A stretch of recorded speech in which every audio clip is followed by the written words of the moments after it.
Hello everyone! Welcome back sa ating channel, Mama Mia CDO, and welcome po sa inyo sa mga bago nating followers, bago nating subscribers, and syempre sa mga bago nating tagapakinig, bagong bahagi ng ating munting komunidad. Hello po sa inyo, ako po ang inyong Mama Mia, ang tagapaghatid sa inyo ng kwento araw-araw. Maraming salamat at nandito kayo ngayon, lalong-lalo na yung mga nag-aabang talaga, yung mga nakaklik talaga sa notification bell para laging sadyang updated kapag meron tayong bagong upload. Hello po sa inyo. And syempre sa lahat ng mga nanood, mga nakinig sa ating previews na mga videos, hello po. May nakikita po ako na parang lahat ng video kinokomentan niya. Tapos yung comment niya, related talaga doon sa video. So ibig sabihin nanood, nakinig. Maraming salamat. Lalong-lalo na yung mga hindi talaga nag-skip ng ads para sa atin. Maraming salamat po sa inyo. And bilang pasasalamat, nako, basahin ko muna itong inyong mga pa-shoutout. Hello kay Marwin Zel's channel. Nako, sender, ingat ka sa kaka-one night stand mo. Siguro nga. Hello, Imelda Evangelista. Hello kay Miss Jackie, Mary, Annabelle, and also daw sa kay Karen na all beautiful admins from Dubai. Hello po. Kumusta po kayo dyan? And syempre, laging mga nakikinig raw sila kapag kahit nagtatrabaho. Nako, hello po. Maraming salamat. Emily Lacuesta, Dino Ismael, thank you so much. Hello po. And hello din kay Talia Bacornay, maraming salamat sa iyo. Ana Ramiro, maraming salamat din. Vea Magdamit Monhardin, tama po ba? Hello daw sa mga taga Dunsol, Sorsogon, maraming salamat sa inyo. Salamat din sa lahat ng mga nakinig sa atin. Pa-shoutout daw kay sa Taytay, Mananahi, Angie, Luz, Ati Hilda, Ati Naili, or Nali, at si Mimi. Hello po sa inyong lahat. Maraming salamat. Kim Haraz Mawel, Mindoreño ako, Yuki Vel, hello sa iyo. And syempre, hello daw kay Gail Gregory Maliksi na nasa Jeddah. Happy 10th monthsary. Sana all. Sana all ganun ka-sweet. Elizabeth Lagunday. Ayan, maraming salamat sa iyo. Rose Phil Ruiz. Ayan, Rusty Nones. Maraming salamat. And syempre, Ann Soto, Mayin Miller. Thank you so much. Riri Pot, Ami Ibanez, Candelario Alex Di Dios. Parang tama na yon. Hello kay Jocelyn's channel, kay Jocelina Abagat. Tama po ba? Ayan, kay Tears of Hell. Andito na naman siya, si Tears of Hell. Christ of... hindi ko alam ha. Basta kay Jessie Reyes at Choi Joel sa Bakery Cabana, Tagaytay City. Maraming salamat sa iyo. Merasol, thank you so much for all the way from Tacloban City. Maraming salamat sa inyo and sa mga workmates mo dyan. Cupcake, thank you. Jessa461, JM Ruiz, thank you so much sa inyo. And maraming salamat kay Jenny in the Garden, J. Ranoy, maraming salamat. Colasio, I am not safe. Hello. Chiliana Charm Orencio, hello po sa iyo. Chazzy Chai, thank you so much. And hello din kay Sharon Daligdig, Jillian Rosales, maraming salamat po. Erlinda Lumandog, Liza Chin, April Joy Adorable, Maylene Molina, ayon, and sa mga taga South Cotabato na lagi daw nakikinig sa ating programa, hello po kay Angie Bucos and Lenny Dilalamon, maraming salamat. Geraldine Orot Villaran, thank you so much all the way from Kuwait. Lumontad Belinda, thank you so much sa iyo. And Marilyn Castillo, maraming salamat. Nora del Pamesa, thank you so much. And Krisa or Chris Arelia, thank you so much. Maria Maravilla or Marie Maravilla. Nagagawa-gawa na ng mga pangalan. Hello po sa inyo. Maraming salamat po. And syempre sa mga nakikinig sa atin, thank you so much. may tumunog eh. Hello po sa iyo. Happy weekend. And syempre, isa na namang panibagong kwento ang pagsasaluhan natin ngayong araw na ito. Nako, kayo po ba, dumating po ba sa punto na kailangan yung mamili between sa dalawang mga mahahalagang bagay sa buhay niyo? Nako, ating pakinggan ang ating letter sender today na si Lira dito lamang sa inyong paboritong programa, ang Dear Mama Mia.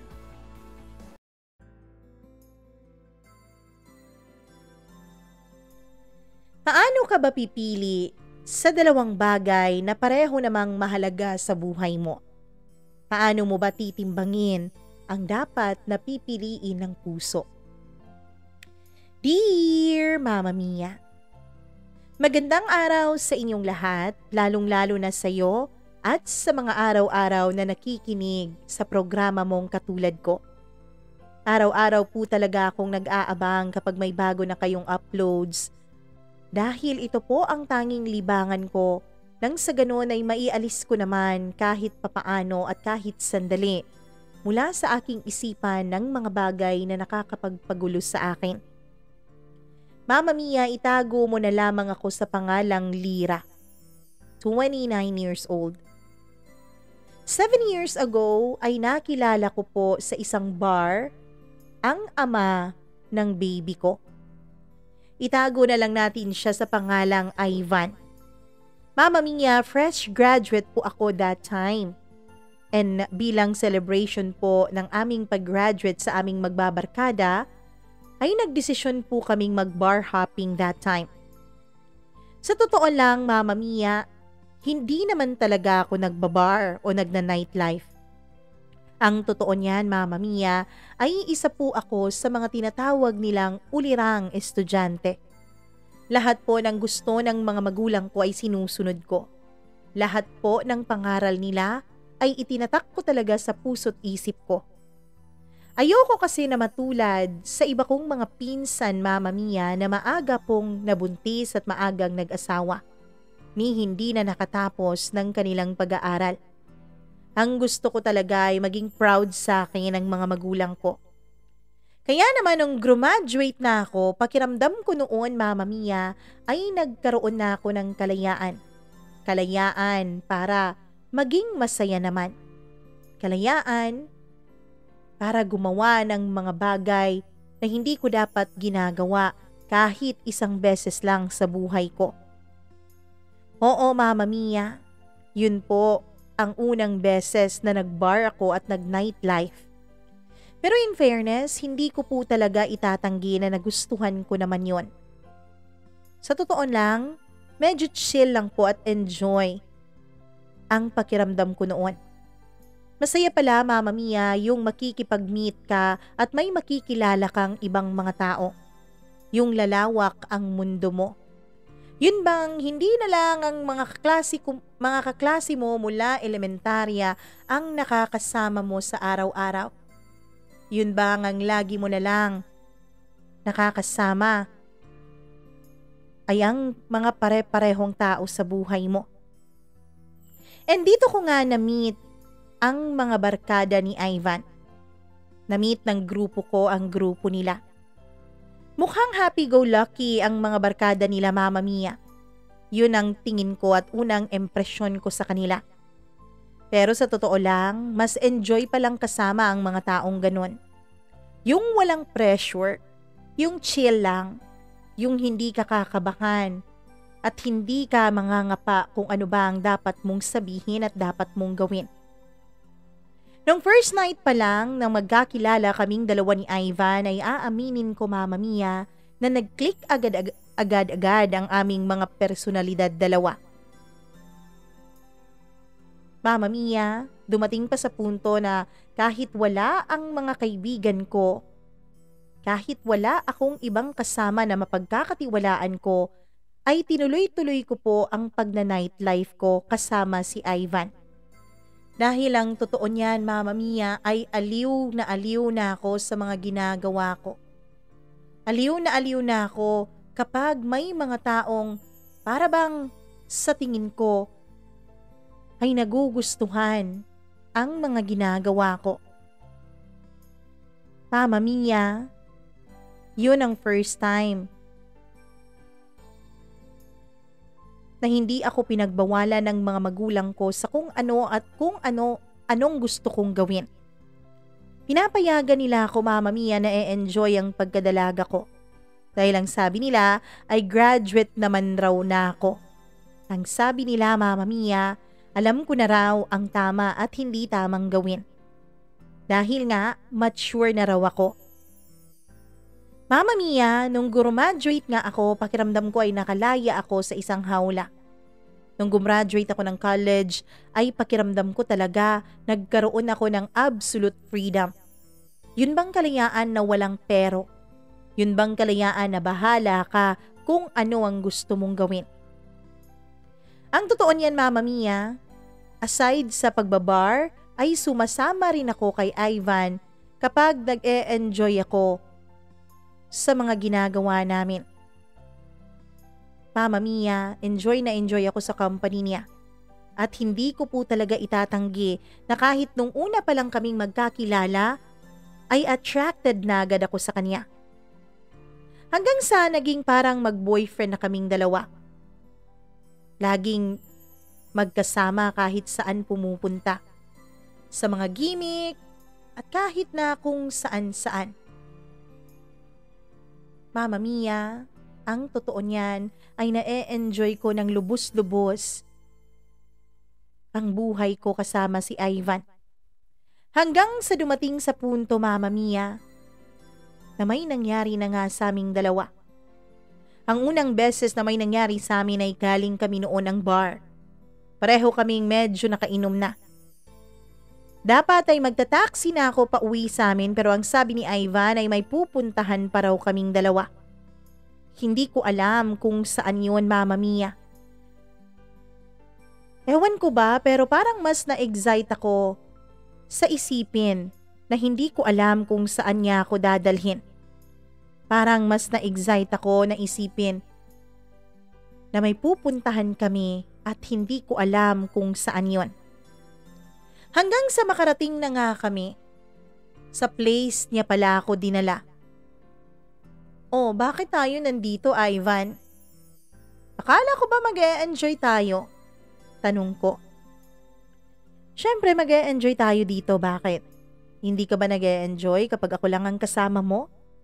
Sabi naman niya na inakbayan pa ako at patawa-tawang pumasok kaming dalawa sa loob ng unit niya. Diyan ka lang chill ka lang. May kukunin lang ako. Pumunta siya sa kusina, Mama Mia, habang ako ay naupo sa sahig.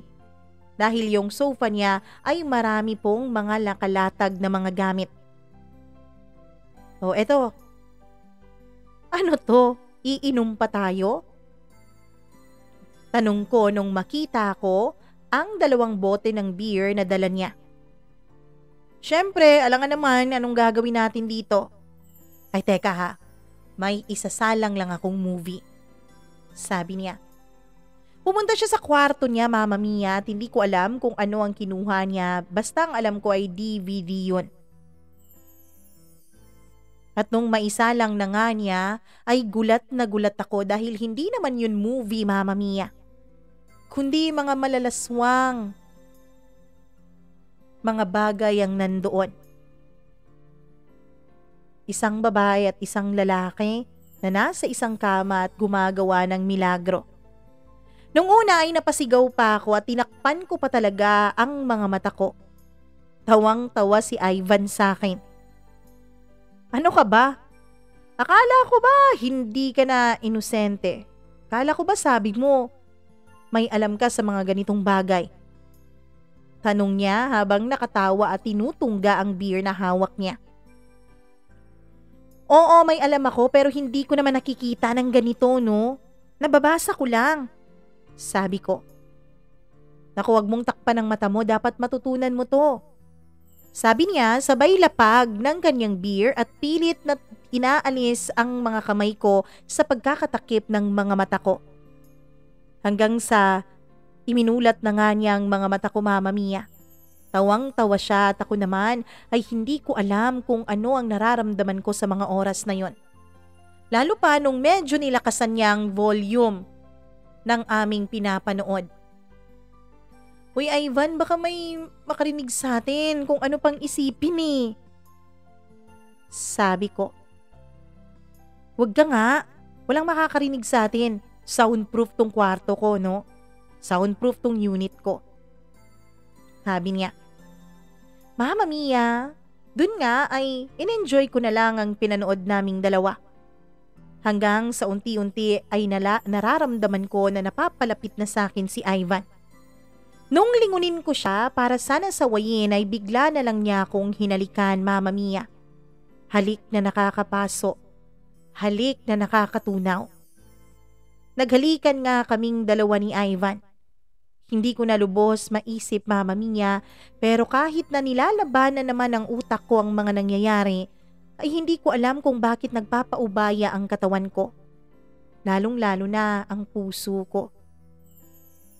Wala naman kaming usapan ni Ivan, Mama Mia. Wala kaming usapan sa kung ano man ang relasyon naming dalawa.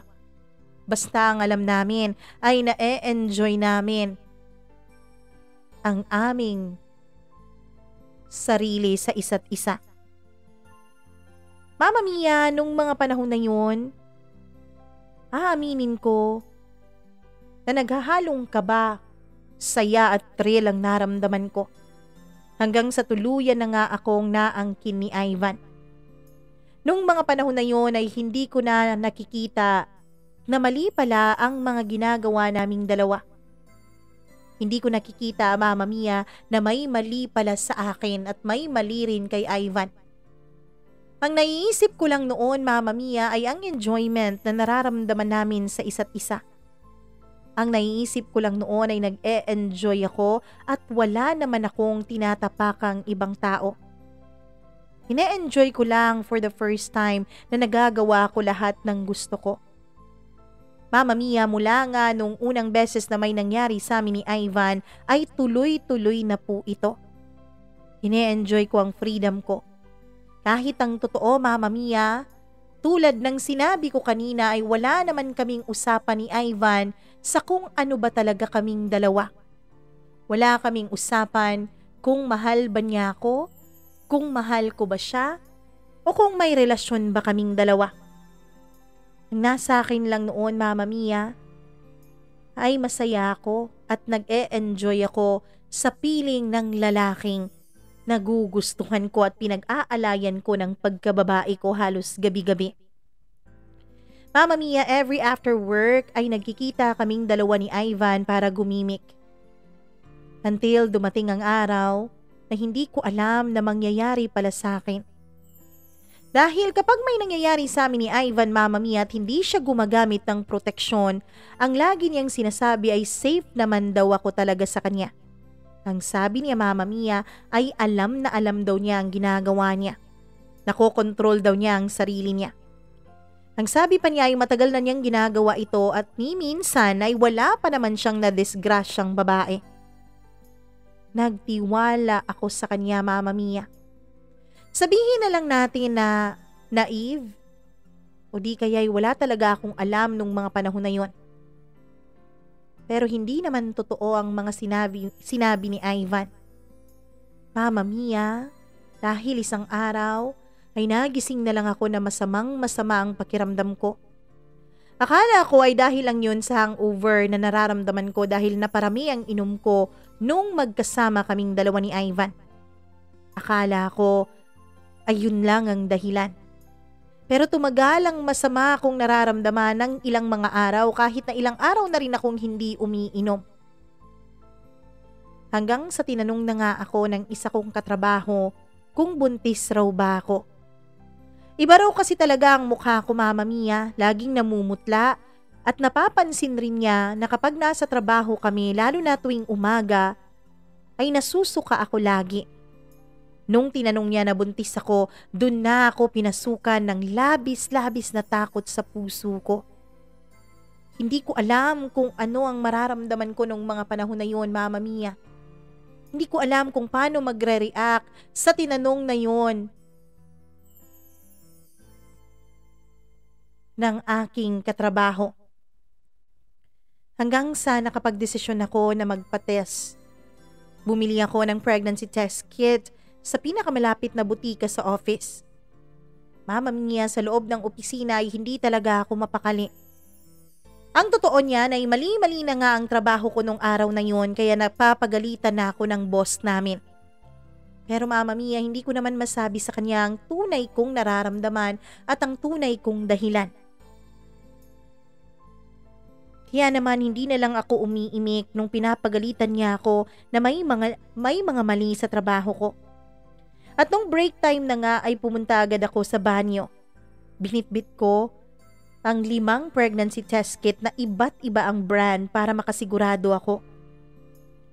Mama mia, ang sabi pa sa akin ng pharmacist ay pinakamainam daw yun gamitin kapag umaga at bagong gising ka pa. Yung unang ihi mo raw dapat. Pero hindi na ako makapaghintay ng umaga. Gusto ko nang malaman ang katotohanan. Gusto ko nang malaman kung totoo bang nagdadalang tao ako. At halos mapasigaw ako mama mia. Nung lahat ng 5 pregnancy test kit na ginamit ko ay puro 2 linya ang lumabas. Ibig sabihin buntis talaga ako. Ibig sabihin hindi talaga alam ni Ivan kung kailan siya magiging safe. Mama mia, hindi ko alam kung ano ang gagawin ko. Iyak na ako ng iyak noon sa loob ng banyo. May mga katrabaho na akong pumasok doon at pilit akong pinapakalma. Itinapon ko rin agad-agad sa ibang basurahan yung 5 pregnancy test kit nang sa ganun ay walang makaalam na akin yon. Pilit nila akong pinapakalma pero ako mama mia, hindi ako mapakali. Gusto kong tawagan si Ivan, gusto kong sabihin sa kanya over the phone ang lahat. Pero alam ko na hindi dapat. Alam ko na dapat sa personal ko sabihin sa kanya ang aking sitwasyon. Mama mia, halos hilahin ko na ang oras para mag-alasing ko na at magkikita na kaming dalawa kapag 6:00 na ng gabi. At nung kinagabihan nga ay nagkita kami. Nakangiti siyang sinalubong ako mama mia. Ang sabi niya, sa place niya ulit kami dahil ayaw niyang gumimik sa bar. Pumayag naman ako. Nung pinainom niya ako ay hindi po ako uminom mama mia dahil alam kong makakasama yun sa bata. Hanggang sa mama mia ay nilapitan na niya ako at unti-unti na niya akong hinubaran. Pumayag ako na may mangyari ulit sa amin.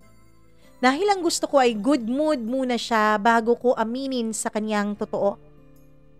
At nung matapos na nga kaming dalawa at magkayakap na kami sa kama niya, ay dun ko isiniwalat kay Ivan ang tunay kong sitwasyon. Ivan, may sasabihin sana ako sa iyo eh. Huwag kang mabibigla ha? Sabi ko. Bakit? Ano ba yun? Tanong niya. Ivan, buntis ako. Hindi ko alam kung ilang weeks na pero nag-pregnancy test kit na ako kanina. 5 na yun. Lahat positibo ang lumabas. Sabi ko.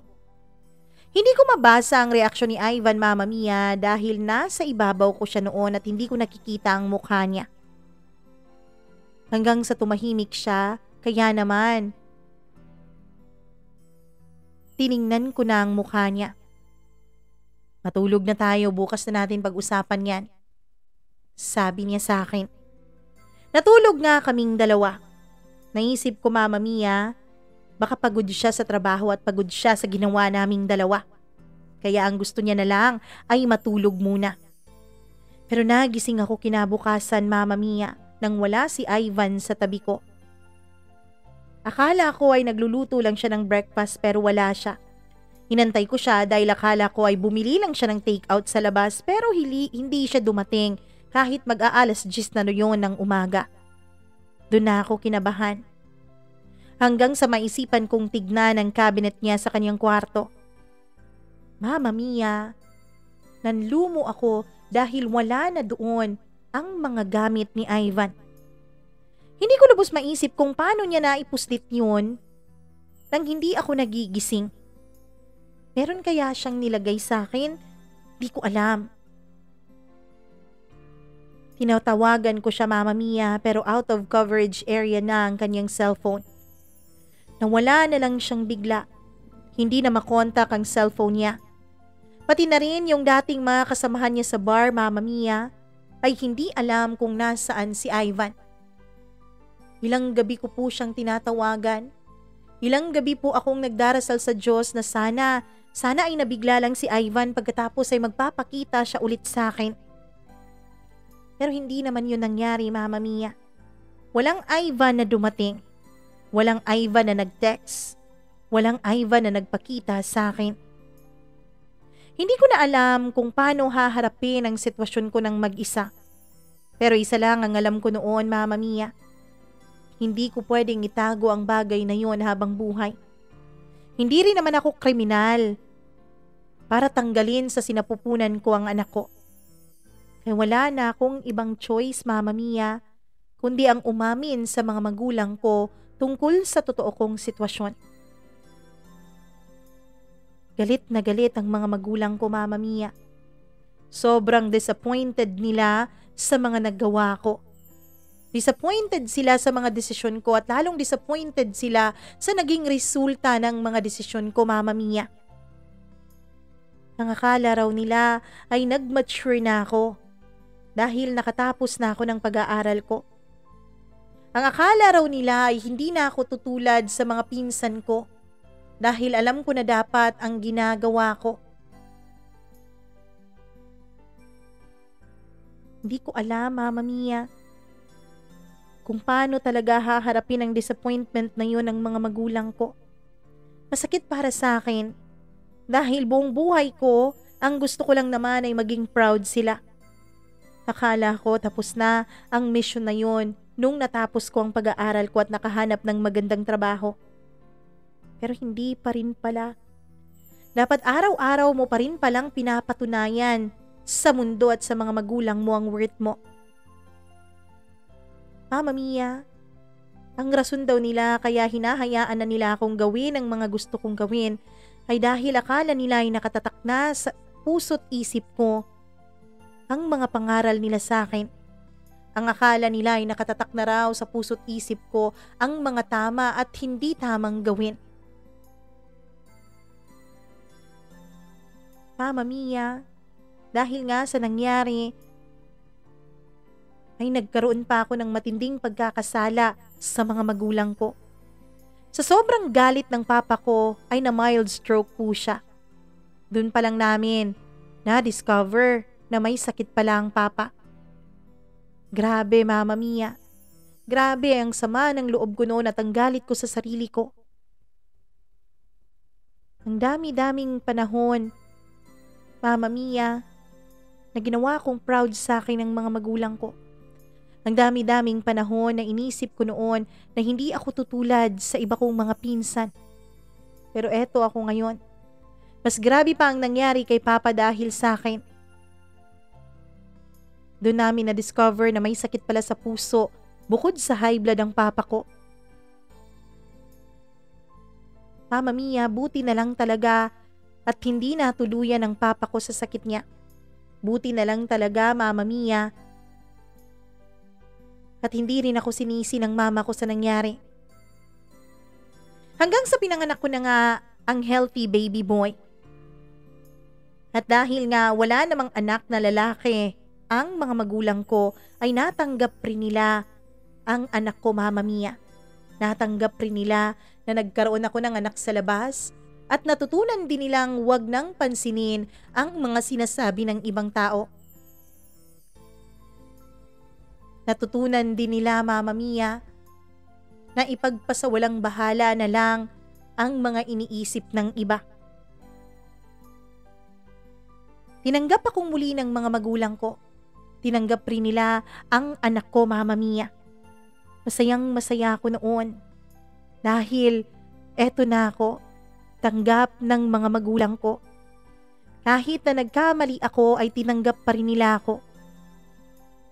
Mama Mia, nung makita ko nga ang anak ko, ay doon ko nalaman na may mga bagay pala talaga na handang isakripisyo ang isang magulang para sa kanilang anak.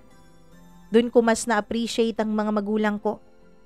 Kaya naisip ko noon, Mama Mia, naisip ko na magpakatinuna. Hanggang sa nag-apply ako sa isang factory na malapit lang sa bahay namin. Natanggap naman ako, Mama Mia, bilang office staff doon. Desidido po talaga ako na baguhin ang buhay ko. Na baguhin ang takbo ng kinabukasan ko, hindi para sa akin kundi para sa anak ko. Mama Mia, sa awa ng Diyos ay naging okay naman ang lahat. Sa awa ng Diyos ay unti-unting nakakapag-provide naman ako sa anak ko. Unti-unti ay natatanggap ko na rin ng mga naging desisyon ko noon. Ang nais sa isip ko nga noon, Mama Mia, ay i-focus ko na lang sa anak ko ang lahat ng atensyon at pagmamahal ko. Na wag na akong magmahal ng ibang lalaki. Na wag na akong magpapasok ng bagong lalaki sa buhay ko. Na ang isipin ko na lang ay ang anak ko at ang kinabukasan naming dalawa. Nagtuloy-tuloy yun, Mama Mia. Naging masaya ang mga magulang ko sa aking mga ginawa. Sabi nila, normal lang naman daw na magkaroon tayo ng mga pagkakamali sa buhay. Ang mahalaga ay matuto tayong tumayo. Ang mahalaga ay matuto nating buksan ang ating puso para sa Diyos, para makapagbagong buhay. Hanggang sa, Mama Mia, naglaro na naman ang tadhana sa akin. Isang tao mula sa aking nakaraan ang kanyang ipinakilalang muli. Ang first boyfriend ko nung high school ako, Mama Mia, na itago na lang natin sa pangalang Jerome. Mama Mia, nung magkita kami ulit ni Jerome, ay masayang masaya siya. Sabi niya, nung magkahiwalay daw kami matapos ang graduation, ay naisip raw niya talaga, Mama Mia, na wala siyang ibang babaeng na naising makasama sa buhay niya kundi ako lamang. In fairness, kinilig naman ako noon. Dahil bukod sa pagiging first boyfriend, ay masasabi ko rin talaga na first love ko si Jerome, Mama Mia. Unang lalaking minahal ko. Hindi man siya ang unang pinag-alayan ko ng pagkababae ko, pero siya ang unang nakapasok sa puso ko. Mahal na mahal ko siya noon. Kaya naman masakit sa akin ang naging paghihiwalay namin, pero wala naman kaming choice noon dahil sa ibang lugar mag-aaral si Jerome. Ayoko naman na itali siya sa isang relasyon na alam kong walang kasiguraduhan dahil pareho pa kaming bata noon. At nung magkita nga kaming dalawa ni Jerome ay wala akong itinago sa kanya. Sinabi ko sa kanya lahat-lahat, bawat detalye. Kung paano akong nabuntis ng isang lalaking hindi ko naman boyfriend. Kung paano akong naging pariwara nung makagraduate ako ng college. At kung paano akong nagkaroon ng anak sa mura kong edad. Mama Mia, masaya naman ako dahil ang sabi ni Jerome ay tanggap niya ang lahat sa akin. Ang sabi ni Jerome, Mama Mia, ay wala rin siyang ibang gusto sa akin kundi ang mapabuti ako at ang anak ko.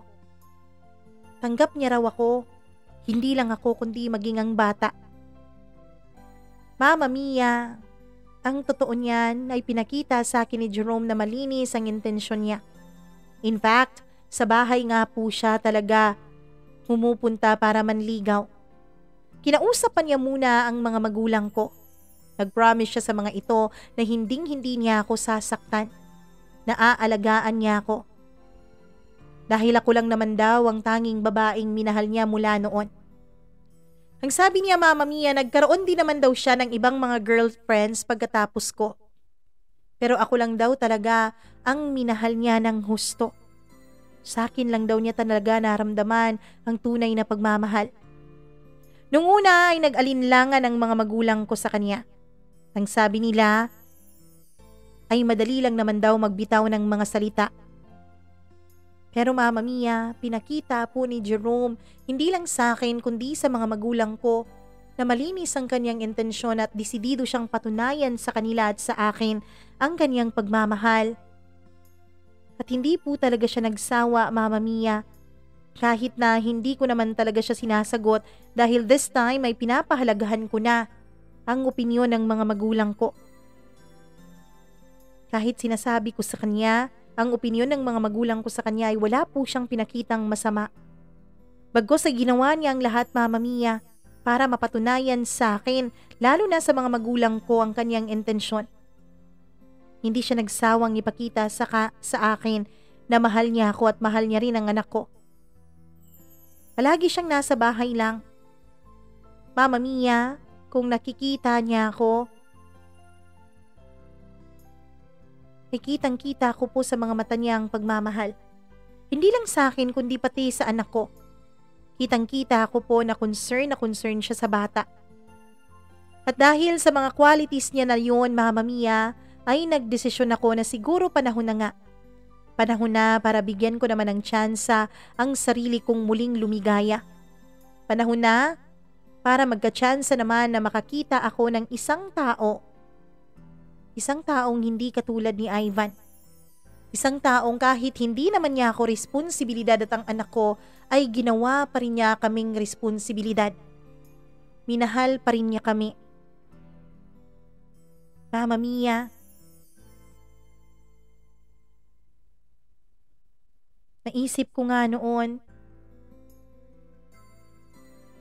na siguro nga ito na ang panahon para lumigaya ako ng totoo.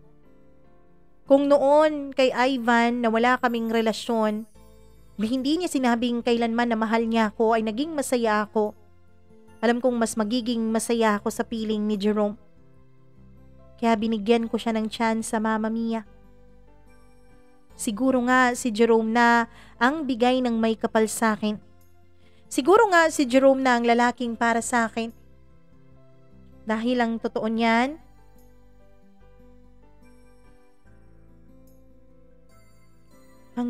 Mama Mia, ay hindi naman siguro kami pagtatagpuin muli.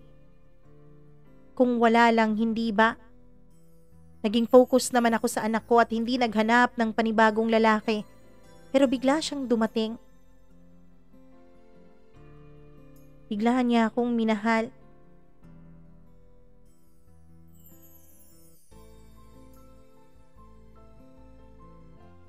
Bigla niya akong binalikan.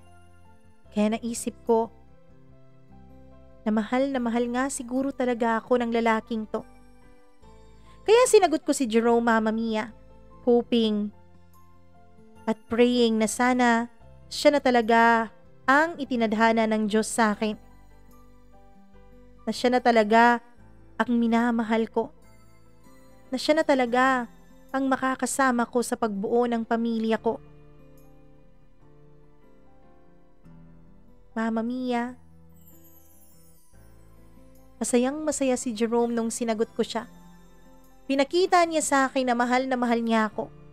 Pinakita niya sa akin na nirerespeto niya ako, hindi lang ako kundi maging ang mga magulang ko, maging ang anak ko ay mahal niya.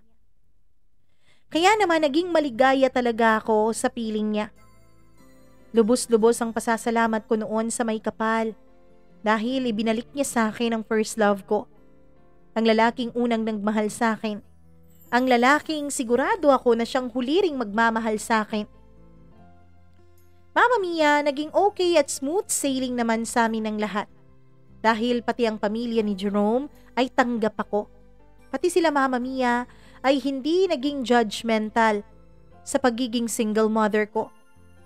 Pati sila Mama Mia ang sabi, lahat naman daw ng tao ay nagkakaroon ng kahit papaano ay mumunting mga maling desisyon sa kanilang buhay.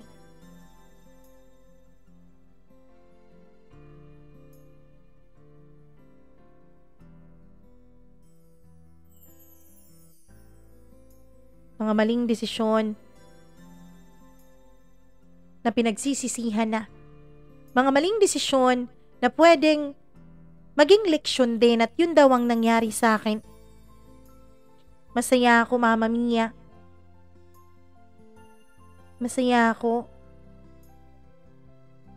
Masaya ako dahil minahal ako hindi lang ni Jerome kundi maging mga magulang niya at kanyang buong pamilya. Mama Mia, yun na siguro ang pinakatamang desisyon na ginawa ko. Yun ang naisip ko noon. Siguro nga, ito na ang ganti ng may kapal mula sa lahat ng sakit at hirap na pinagdaanan ko nung iwanan ako bigla ni Ivan. Lumipas ang mga buwan at masayang masaya pa rin kami ni Jerome. Masayang masaya pa rin ang relasyon namin. Kaya akala ko, Mama Mia, ay okay na talaga ang lahat. Akala ko ay magiging masaya na ako at ito na ang happily ever after ko. Pero meron po akong na-discover kay Jerome. May iba po siyang side, Mama Mia. Ibang side na ang akala ko noon ay hindi ko makikita dahil wala namang sign na ganito pala siya. Mama Mia, grabe kong magselos si Jerome. Nung una ay pakonti-konti pa ang selos na nararamdaman niya. Nung una ay pa-cute-cute pa. Hanggang sa tinataasanan niya ako ng boses. Hanggang sa hindi na niya napipigilan na minumura niya ako kapag labis ang selos na nararamdaman niya. Mama Mia, sa sobrang siloso ni Jerome, kahit po mga kaibigan ko, na noon ko pa kaibigan kahit wala pa siya ay pinagseselosan niya. Kapag may nakita siyang kausap o ka-chat ko sa cellphone, kahit na tungkol lang naman yun sa trabaho, ay pinagseselosan pa rin niya. Hanggang sa, Mama Mia, nasanay na lang ako na pinagtataasan niya ako ng boses. Nasanay na lang ako na nakakarinig ako ng pagmumura sa kanya, lalo na kapag hindi ko nasasagot ang mga tawag at text niya. Pero Mama Mia, hindi ko alam na aabot pala sa sukdulan si Jerome. May mga pagkakataon kasi, Mama Mia, na hindi na rin niya napipigilan ng kanyang sarili at nasasaktan na niya ako ng pisikal kapag nag-aaway kaming dalawa at tumitindi ang sagutan namin dahil sa selos. Nung una niya akong pinagbuhatan ng kamay ay desidido na talaga ako noon na hiwalayan siya. Dahil ang totoo niyan, Mama Mia, ay natatakot na ako sa kanya. Kahit kailan, kahit galit na galit ang mga magulang ko sa akin, kahit nagalit noon ang papa ko nung mabuntis ako, kailanman ay hindi ako pinagbuhatan ng kamay ng mga magulang ko. Kaya naman takot na takot talaga ako, Mama Mia. Nung sinampal ako bigla ni Jerome, nung sinagot-sagot ko siya tungkol sa walang basihan niyang pagsiselos. Grabe ako noon, Mama Mia. Kaya lang nung desidido na akong hiwalayan ko siya, ay siya namang grabe ang pagsusuyong ginawa niya sa akin. Pwede pa lang siguro na ang buong flower shop ipadala niya sa trabaho ko ay ginawa na niya. Grabing panunuyo ang ginawa niya, Mama Mia. Flowers, chocolates, harana, name it, lahat yun ginawa niya. Pursigido siya sa kanyang paghingi ng sorry. Ang sabi niya hindi na raw yun mauulit pa. Ang sabi niya ay nabigla raw lang daw siya, Mama Mia. Pero hindi raw talaga siya ganon. At dahil mahal ko siya, at dahil na rin sa pagkakakilala ko sa kanya noon, ay binigyan ko pa siya ng isang pagkakataon. Pinatawad ko siya, Mama Mia. Hanggang sa naulit na naman. Naulit rin ang paghingi niya ng tawad. Naulit rin ang pagpapakilig niya sa akin. Kaya naulit rin ang pagpapatawad ko sa kanya. Paulit-ulit na lang hanggang naging routine na namin ang lahat ng yon. Sinasaktan niya ako ng pisikal. Magsusorry siya, magpapakilig sa harap ng maraming tao. Pagkatapos ay papapatawad ko na naman siya ulit. Siguro ganun talaga kapag nagmamahal ka, Mama Mia. Nagiging tanga ka. Hindi mo nakikita ang mga bagay na mali sa kanya. Ang nakikita mo lang ay ang potensyal niyang magbago. Ang potensyal niyang maging lalaking karapat-dapat sa'yo. Maging lalaking tunay mong mamahalin habang buhay. Hanggang sa may isang beses, Mama Mia, na nasaktan na naman niya ako dahil sa hindi klaro at walang basihan niyang pagsiselos. Masakit na masakit talaga ang loob ko noon. At para po makalimot at mag-enjoy, Mama Mia, ay sumama ako sa mga kaibigan ko at mga katrabaho ko nang mag-celebrate sila ng birthday ng aming supervisor. Dun po Mama Mia ay nakainom ako at naging mabilis ang lahat ng mga pangyayari sa akin. Basta ang nalaman ko na lang Mama Mia, nagising na lang ako na hubot-hubad sa loob ng isang kwarto sa isang motel kasama ang katrabaho kong may asawa na. Siguro Mama Mia, ang naisip ko noon ay nais kong makaganti kay Jerome. Siguro ang naisip ko noon ay galit na ako dahil binibigyan niya ako ng mga mali pong mga akusasyon. Kaya siguro naisip ko na bakit hindi ko na lang tutuhanin ang lahat. At siguro sa tulong ng Espiritu ng Allah kaya nagawa ko yun. Mama Mia, basta na lang talaga ako sumama sa katrabaho kong may asawa na dahil sa galit na naramdaman ko kay Jerome at dahil na rin sa impluwensya ng alkohol sa aking katawan. At ang masakit pa doon Mama Mia, dahil hindi lang ako o yung lalaking yon ang nakakaalam na may nangyari sa amin, kundi pati ang iba naming mga kasamahan Mama Mia. Ibang mga kasamahan sa trabaho dahil ewan ko ba sa lalaking to, siya naman ang may sabit, siya naman ang may asawa, pero siya pa ang nagsabi sa mga kasamahan namin tungkol sa nangyari sa aming dalawa. Siguro proud siya Mama Mia. Dahil kahit na medyo matanda na siya at panot at malaki pa ang tiyan ay pinatulan ko siya. Kaya hindi kawalan sa kanya na nakipag-sex ako sa kanya at malaman yun ng iba, kundi pang boost pa yun ng ego niya. Hanggang sa dumating na nga at umabot kay Jerome ang balita. Dahil na rin sa isa naming kasamahan sa trabaho na napaka-tsismosa at napakatabil ng dila.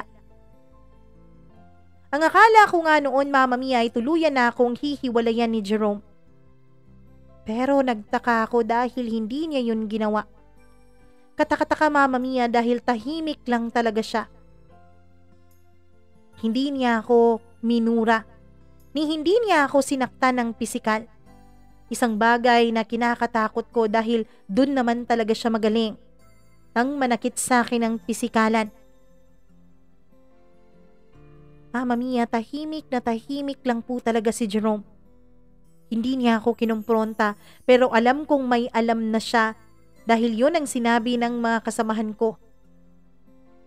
Hindi ko rin alam kung paano siya kakausapin.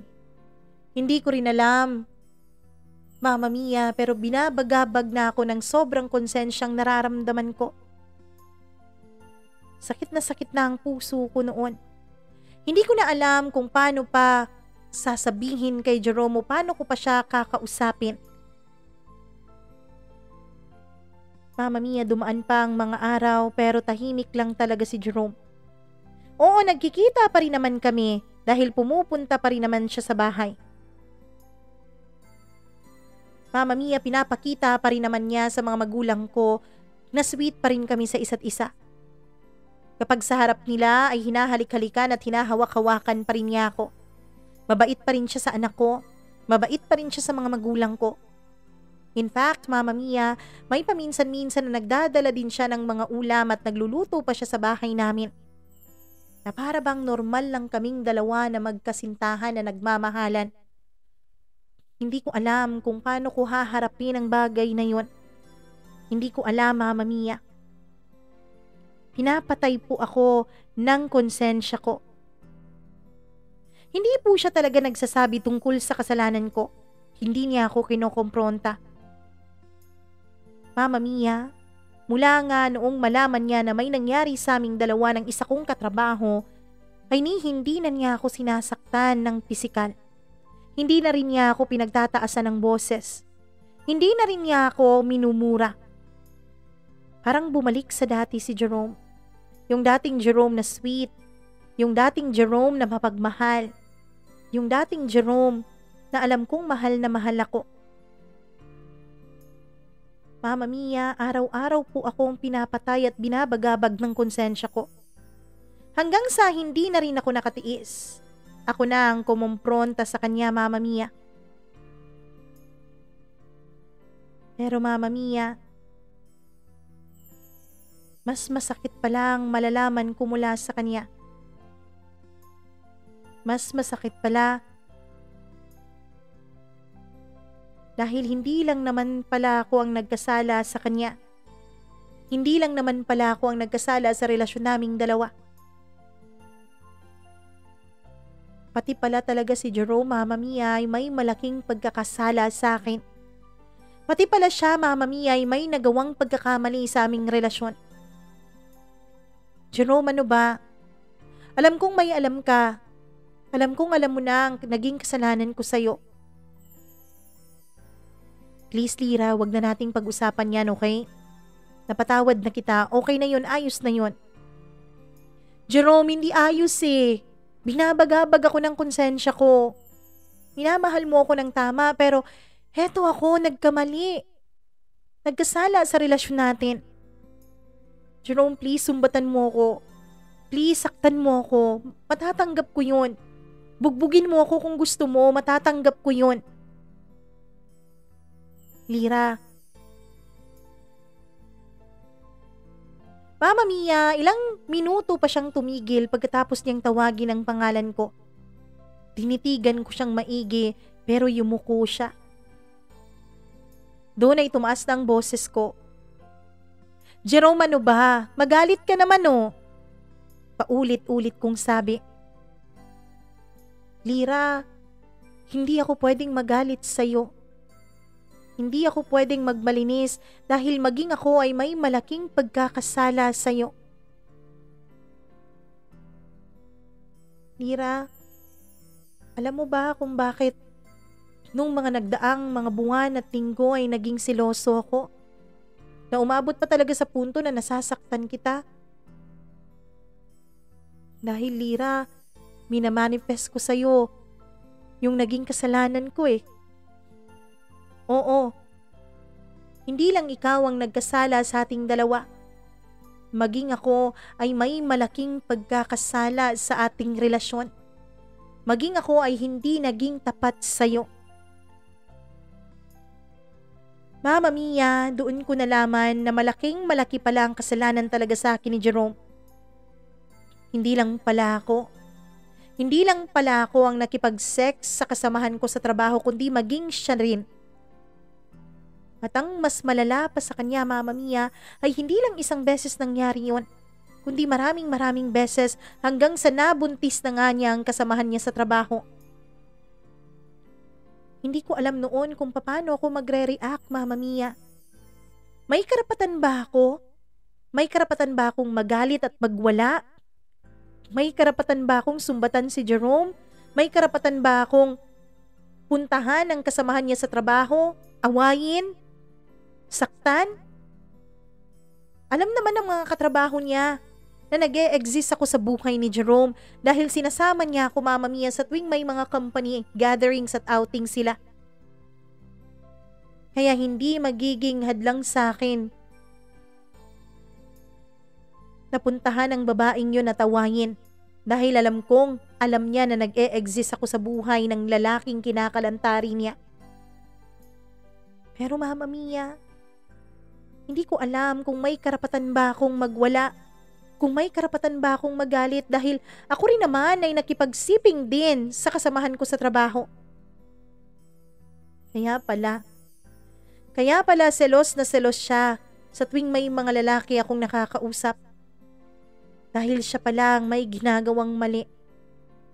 Siya pala ang may ginagawang milagro. Alam mo, Lira, kalimutan na natin ang lahat. Nagkasala ka, nagkasala rin ako, kaya quits lang tayo. Alam mo, Lira, nagawa ko lang naman yun dahil sa paulit-ulit na pangangantsaw sa akin ng mga barkada at kasamaan ko sa trabaho. Nalugi raw ako. Lugi ako sa'yo dahil may anak ka na. Lugi ako sa'yo dahil may ibang nakauna sa'yo. May ibang nakadunselya sa'yo samantalang ako ay wala. Lugi din daw ka. O lugi din daw ikaw kapag nagkaroon tayo ng pamilya at malaman mong hindi ako nakakabuntis. Dahil sa pangangantsaw na yun, Lira. Dahil sa mga bagay na yun kaya ako nagkamali sa'yo. Patawarin mo ko. Kalimutan na natin ang lahat. Mama Mia, ngayon po ay hindi ko alam kung masaya pa ba ako sa buhay ko.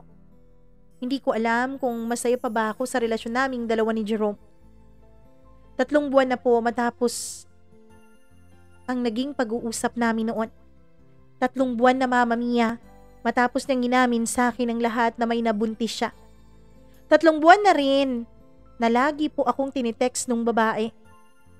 Lagi niyang sinasabi sa akin na pakawalan ko raw si Jerome para wag magkaroon ng sirang pamilya ang magiging anak niya. Mama Mia, siya pa ang may ganang mag-demand sa akin. Siya pa ang may ganang sabihan ako na dapat ay ipaubaya ko si Jerome sa kanya. Pero mahal ko si Jerome, Mama Mia. Mahal na mahal ko pa rin siya sa kabila ng lahat ng mga nangyari sa amin. Pero Mama Mia, tama pala ang sinasabi ng kanta. Sometimes, love just ain't enough. Hindi sapat na mahal mo at mahal ka. Hindi sapat na sobra-sobra ang nararamdaman yung pagmamahal sa isa't isa.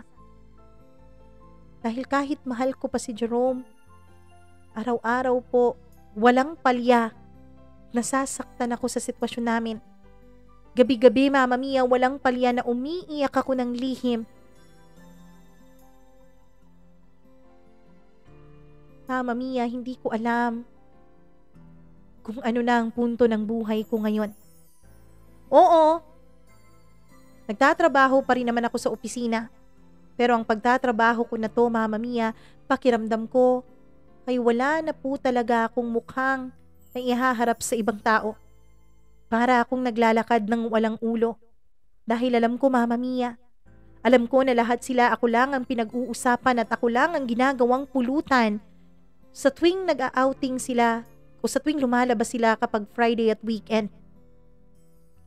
Ako lang ang kanilang pinag-uusapan. Hindi na rin ako masaya kay Jerome. Hindi ko alam, Mama Mia, pero lahat po ng sasabihin ni Jerome sa akin ay hindi na po ako nakakaramdam ng katotohanan. Para bang lahat na lang ng sabihin niya ay pinagdududahan ko. Siguro kahit magsabi siya sa akin ng totoo ay hindi ko pa rin yun paniniwalaan. Oo, Mama Mia, wala na po ang pagtitiwala ko kay Jerome. Pero hindi ko pa rin siya magawang iwan-iwan dahil mahal ko siya. Ang sabi ni Jerome, Mama Mia, dapat raw ay mag-resign na lang ako sa trabaho at magre-resign na lang din daw siya sa kanyang trabaho.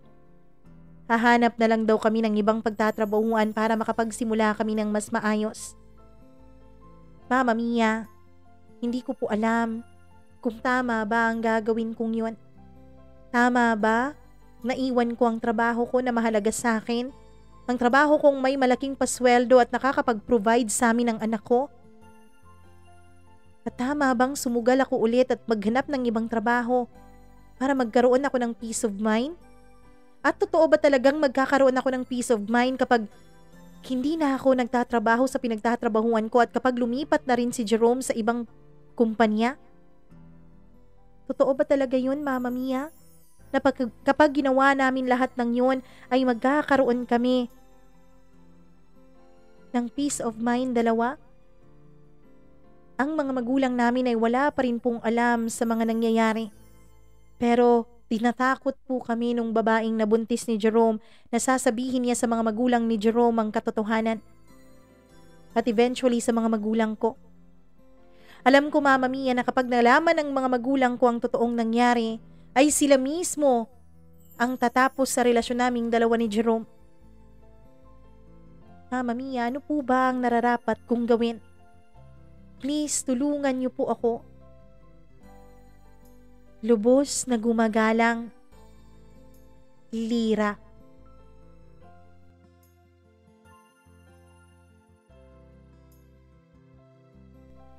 Lira, napakahirap naman ang sitwasyon mo pero tama ang sinabi mo. Sometimes, hindi talaga enough na mahal nyo lang ang isa't isa.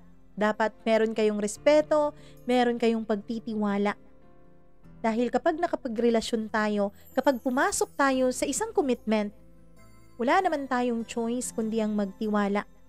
Pero kapag sinira yon ng mga taong pinagkatiwalaan natin, hindi na natin yon kasalanan. Kanilang character na yon at hindi sa'yo.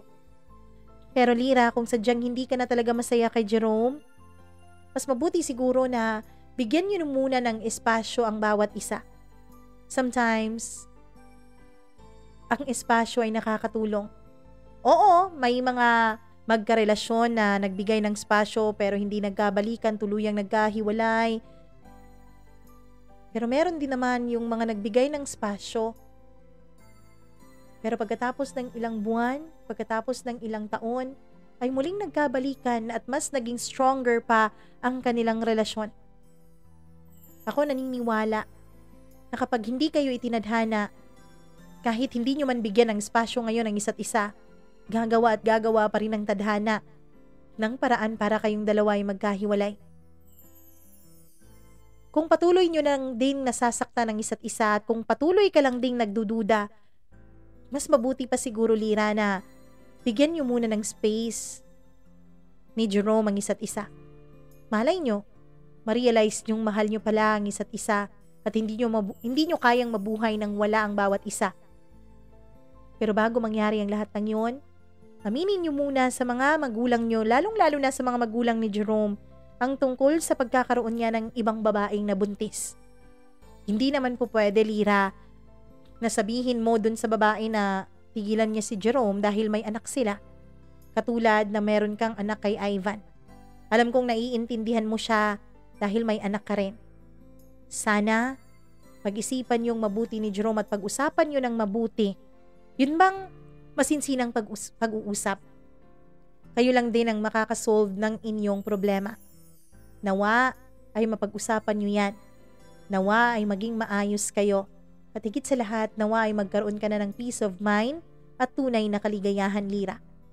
Maraming salamat sa iyo sa pagtitiwalang binigay mo dito sa ating programa at nakapag-share ka ng iyong kwento. Thank you so much. At syempre sa lahat po ng mga gustong mag-share, open po kami. Mag-email lamang po mamamia.cdo0317@gmail.com. Huwag niyong kalimutan na i-like at i-share ang video na to. Huwag niyo rin kalimutan na mag-subscribe sa ating channel. Click the notification bell para lagi kayong updated sa bawat uploads. At meron pa tayong ibang mga tampok na kwento. Kung hindi nyo pa po napapakinggan, please click our channel and look for the videos, look for the stories na hindi nyo pa po napapakinggan. Baka sakaling dun kayo makahanap ng inspirasyon at dun kayo makahanap ng lakas ng loob para magpatuloy sa buhay. Maraming salamat sa inyong lahat. Muli ako po ang inyong Mama Mia. Magandang araw sa inyong lahat.